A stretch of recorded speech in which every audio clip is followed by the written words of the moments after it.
অবশেষে গেরিনা বরফের উপরে জিপ লাইন দিয়ে পিকের নিচে তাদের আসল একটি রহস্য ফাঁস করে দিল। আমরা এতদিন জানতামই না যে বারমুডা ম্যাপে পিকের নিচে কিছু একটা আছে। আমার পিছনে দেখতে পাচ্ছ দিমিত্রি লল দিতেছে আর আমাকে বলতেছে যে তুই খালি জিপ লাইন দিয়ে যা, মজা বুঝবি। এইদিকে তার সাথে রয়েছে সোনিয়া ক্যারেক্টার, সে আমাকে বলতেছে তাড়াতাড়ি যা তাড়াতাড়ি যা তাড়াতাড়ি যা। হঠাৎ করে আমার চোখ পিছনে পড়ে আর দেখতে পাই ও ভাই এখানে আবার পোর্টাল আসলো কোথায় থেকে।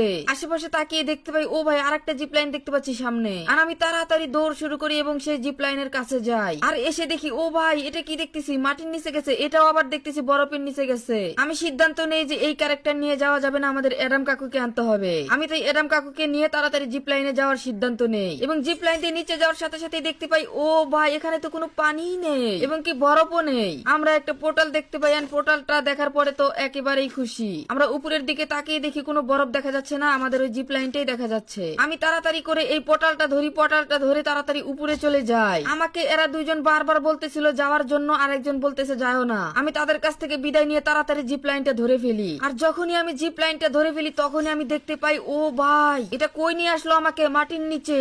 আমাকে উপর দিকে নিয়ে যাচ্ছে আস্তে আস্তে। আমি সামনের দিকে তাকিয়ে দেখি নতুন একটি জায়গা। আর গেরিনা আমাদের কাছ থেকে এই জায়গাটি এতদিন লুকিয়ে রেখেছিল, তাই আমি আজকে আমাদের এই সম্পূর্ণ জায়গাটা দেখবো যে আসলে এখানে কি কি রয়েছে। আর এখানে যে জিনিসগুলো রয়েছে এর আগে কেউ কখনো গেমের ভিতরে দেখেনি, শুধুমাত্র আমি এই প্রথম এই জায়গাতে দেখলাম। আমি তোমাদের কয়েকটা জিনিস দেখাবো, তোমরা দেখলেই বলবা যে হ্যাঁ সত্যি কথা, আমি এই জিনিস এর আগে জীবনেও গেমে দেখিনি। যদি আমার এই কথা সত্যি হয়ে থাকে অবশ্যই একটা ফলো এবং লাইক করে দিবা। তোমরা কি দেখতে পাচ্ছ সামনে এটা কি যেন হা করে আছে, আর এটা যেন নতুন কি একটা আমরা দেখতে পাচ্ছি। তারপরে এখানে 3 নম্বরে আর একটা আইটেম দেখতে পাচ্ছি, কি যেন এটা এটিএম মেশিনের মতো। 5 নম্বরে যেটা আমরা দেখতে পাচ্ছি দেখো একটা নতুন পুতুলের মতো দেখা যাচ্ছে। আর আমাদের পিকের উপরে সে জিপ লাইন দিয়ে গিয়ে শেষ হয়েছে।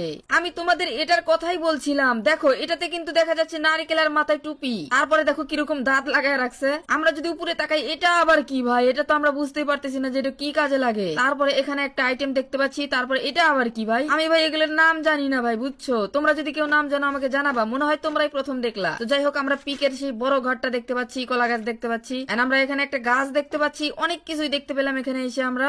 ভাই এটা আবার কিডা ভাই, পুলিশের ড্রেস আপ পরে এখানে বসে আছে এই মেশিনটার সামনে। এখানে কি ভাই লুট পাওয়া যায় নাকি ভাই এনিমি ডেড বডি এখানে এসে লুকিয়ে থাকে? ভাই এই মেশিনটার এরকমই মনে হচ্ছে, সুইচ দেখা যাচ্ছে। আচ্ছা যাই হোক আমরা এটাকে দেখলাম, দেখে এখান থেকে বিদায় নিলাম। তারপর আমরা পাশে যাই, পাশে যখন যাই তখন দেখে ভাই এখানে আরেকজন আমাদেরকে বলতেছে, কাপিল্লা আমাদেরকে বলতেছে এখান থেকে কি যেন নিতে বলতেছে। তো আমরা তার কথা শুনলাম না, আমরা দুই পাশে দুইটা জিপ লাইন দেখতে পাই এবং আমরা সিদ্ধান্ত নিই আমরা জিপ লাইন গুলো ইউজ করা শুরু করে দেব। হ্যাঁ আমরা প্রথম নাম্বার জিপ লাইনটা ধরলাম, তারপরে দেখতে পাই আমাদের ঠুস করে উপরে পাঠিয়ে দেয়। ও ভাই আমরা পিকের উপরেই চলে আসলাম। আমরা ভাবলাম যে না নিচে আরো অনেক কিছু দেখার বাকি আছে, আমরা আবারও নিচে যাব।